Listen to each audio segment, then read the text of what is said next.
పంచభూతాలైనటువంటి గాలి నీరు భూమి ఇట్లాంటివి పెరగవు కాబట్టి ఏమవుతుంది when you are not going to control the population a day will come the nature itself will try to control the population as a result we have seen tsunamis as a result we have seen volcanoes as a result we have seen Uttarakhand Kedarinath Wayanad and recently in both Telugu states are also facing undue advantage of the rains also అందుకని నా విజ్ఞప్తి మీ అందరితోటి మీరు ఎంత ఎత్తుకు ఎదిగినా ఏడికి పోయినా మీరు గుర్తుంచుకోవాల్సింది మనం వచ్చింది ఎక్కడి నుంచి పోవాల్సింది కూడా అక్కడికే కాబట్టి నేను విజ్ఞప్తి చేసేది ఏంటంటే కొండలు గుట్టల్ని చెరువుల్ని వీటిని లేఅవుట్లుగా మార్చకండి ప్లాట్లుగా చేయకండి ఎకలాజికల్ ఇంబ్యాలెన్స్ జరిగితే ప్రకృతి విధ్వంసం వైపు మనల్ని నెట్టేస్తే చివరికి మనకు మిగిలేది ఏముండదు కేదార్నాథ్లో నేను చూసినాను చాలామంది భక్తులు శివునికి చాలా పూజలు చేస్తారు శివుడు ఆజ్ఞ లేకపోతే చీమ కూడా గుట్టదు అని చెప్తారు చాలా గొప్ప భక్తితోటి కేదార్నాథ్కి పోయినారు ఉత్తరాఖండ్ పోయినారు ఏమైంది కొంచెం గట్టిగా వర్షాలు వస్తే చూస్తున్నాం కళ్ళ ముంగట ఇట్లాంటి బిల్డింగ్లన్నీ ఇట్లా కదిలిపోయినాయి మరి శివుడు ఆజ్ఞ ఎందుకు ఇచ్చిండు పెద్ద పెద్దోళ్ళు పోయినారు అక్కడికి చాలామంది శివునికి పూజ చేసేటోళ్ళే పోయినారు అక్కడికి కానీ ఎకలాజికల్ ఇంబ్యాలెన్స్ జరిగితే ఇది జరుగుతుంది in the name of development మీరు డిస్ట్రక్షన్ చేస్తూ ఉన్నారు డిస్ట్రక్షన్ చేయకండి ఆ డిస్ట్రక్షన్ ప్రకృతికి హానికరంగా ఉండకుండా ఉండాలని చెప్పి ఒక సైన్స్ టీచర్గా ఒక రాజకీయ నాయకునిగా భవిష్యత్ కళ్ళ ముందు కనబడుతున్నటువంటి ఒక వ్యక్తిగా చెప్తా ఉంటాను నేను ఇండస్ట్రియల్ ఏరియా పటాన్చెరు నుంచి వచ్చినాను టీచర్గా పనిచేసేటప్పుడు చిన్నప్పుడు వందే మాత్ర గీతం పాడుతుంటే వినేటోళ్ళం మేము కూడా పాడేటోళ్ళం ఇప్పుడు కూడా ప్రోగ్రాంలకు ముందు ప్రోగ్రాం అయిపోయాక పాడుతూ ఉంటాం వందే మాత్ర గీతంలో పాడిన 3 లైన్లు ఇప్పుడు హైదరాబాద్లో ఉన్న మన భాగ్యనగరం దీని పేరులో ఉన్నాయేమో ఒకసారి ఆలోచించుకోండి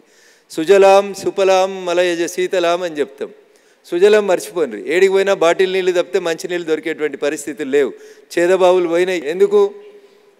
పోయినాయి అనేది ఒకసారి ఆలోచించారు హైదరాబాద్ చుట్టూ భాగ్యనగరం అని చెప్పి చాలామంది వచ్చి ఇండస్ట్రీస్ పెట్టినారు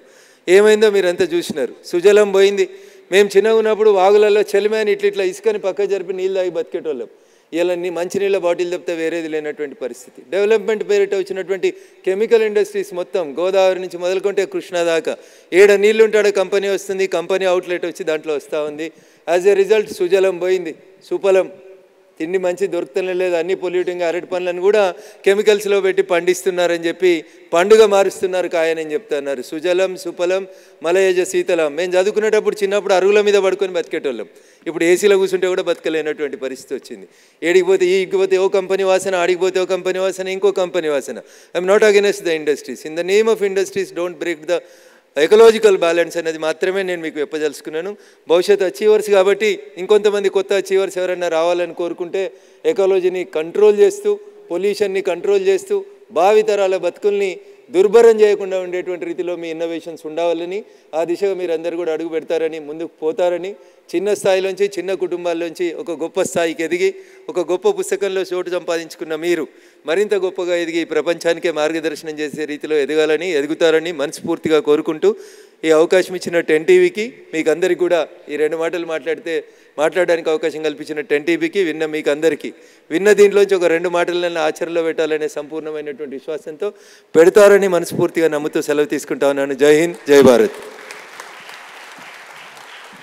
థ్యాంక్ యూ రఘునాథన్ గారు